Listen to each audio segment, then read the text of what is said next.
हाँ, आपका क्या प्रॉब्लम है, मतलब आप तलाक क्यों चाहते हो अपनी वाइफ से? हाँ, यहाँ सही जब तक आप सच नहीं बोलोगे तो सलाह भी आपको सच नहीं मिलेगी। तो अगर तलाक दे देते हैं तो फिर क्या भाई छोड़ देगा, तब फिर कहाँ जाएंगी?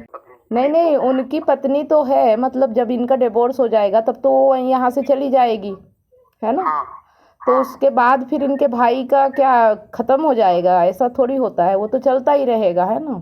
ठीक है, देखिए क्या होता है कि बच्चे का जहाँ तक है तो अभी एक नया कानून आया है कि उसमें कहते हैं कि बच्चा किसी का भी हो, लेकिन अगर पत्नी की शादी हो चुकी है तो बच्चे की जिम्मेदारी पति को ही निभानी पड़ती है। उससे कोई मतलब नहीं है, मतलब ये है कि अगर आप पति पत्नी हो और इसके बाद कोई लाइफ में आता है तो बच्चे की जिम्मेदारी पति ही उठाता है ना, वो जो दूसरा आता है उससे लेना देना नहीं रहता है। लेकिन तलाक के लिए आप तलाक ले सकते हो, इसके लिए अगर आपको क्लियर है तो आप उसका डीएनए करा सकते हो बच्चे का, है ना, प्रेगनेंसी का, उससे पता चल जाएगा कि वो बच्चा आपका नहीं है। पहली बात तो ये, अगर आपको क्लियर है, कंफर्म है, ठीक है।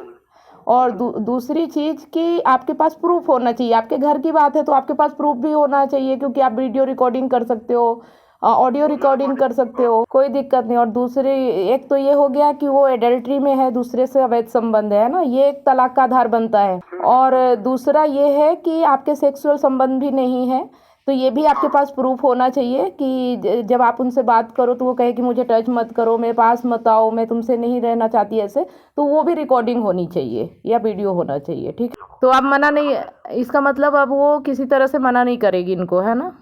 ठीक है, तो आप एडल्ट्री के आधार पे केस कर सकते हो, है ना?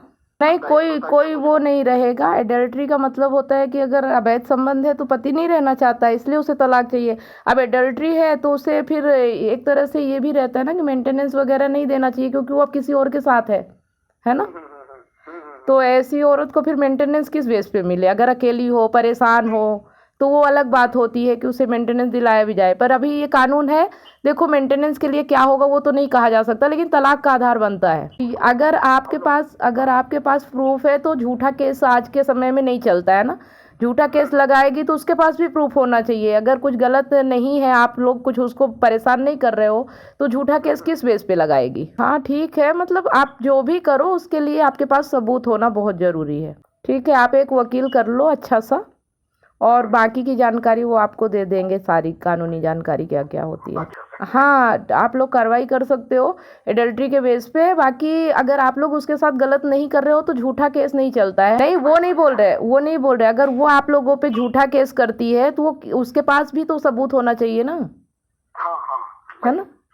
तो अगर वो साबित नहीं कर पाती तो उल्टा फिर उसी के खिलाफ कार्रवाई की जाती है। मतलब आजकल झूठा साबित होने पे उल्टा उसी के खिलाफ कार्रवाई होती है जो झूठा केस दायर करता है। ठीक है, तो आप लोग इस बेस पे कर सकते हो, कोई दिक्कत नहीं है। आप अपने पास का ही कोई अच्छा सा वकील आप देख लो पहले, है ना, और सारी जानकारी उससे ले लो। बाकी यही है कि एडल्ट्री के आधार पे आप तलाक ले सकते हो।